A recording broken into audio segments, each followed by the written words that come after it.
আলী রাদিয়াল্লাহু আনহুর ঘরে ইফতারের আগ মুহূর্তে দরজার বাহির থেকে এক ভিক্ষুক আওয়াজ দিছে, আছো কেউ? আমি ক্ষুধার্ত, আমি অসহায়কে আল্লাহর জন্য কেউ কিছু দিবা? হযরত আলী রাদিয়াল্লাহু তাআলা আনহুর ইফতারের সময় একটা রুটি সামনে নিয়ে বসে রয়েছে। তো হাসান বলছে, হাসান আব্বু এদিকে এসো। বলে কি? বলে এই রুটিটা নিয়ে ভিক্ষুকরে দিয়া দাও, সবর করবো, রোজা রাখছি, সন্ধ্যাবেলা খামো, নাহলে আবার কালকে খামো, কামাই টামাই করে হইব, আজকের ইফতারের সময় খাইতে হইব না, আল্লাহর জন্য দিয়ে দিলাম, আল্লাহর নাম বলে চাইছে। হাসান বলে এর সামনেও একটা রুটি। তো বলছে আব্বু আমারটাও দিয়ে দিই। আরে মিয়া দান করবা এটা আবার বাপের কাছে জিজ্ঞাসা করতে হয়, করে ফেলাও। তো হোসাইন ছোট ছেলে কে, আব্বু তা আমি আর তোমরা দান করে দিছো, আমারটা রেখে লাভ কি, আমিও দিয়ে দিই।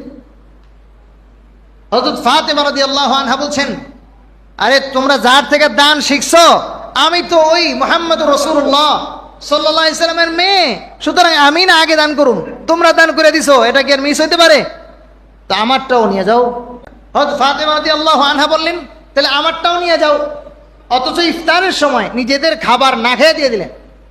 এমন সময় কাজের মহিলা, কাজের লোক বলতেছে, আরে পৃথিবীর ইতিহাস জানবে যে আলী রাদিয়াল্লাহু আনহু শুধু দান করেছে, তার ছেলে মেয়েরা পরিবার দান করছে তা না, বরং তার পরিবারে যে লোকটা কাজ করত সেও দান করে দিল।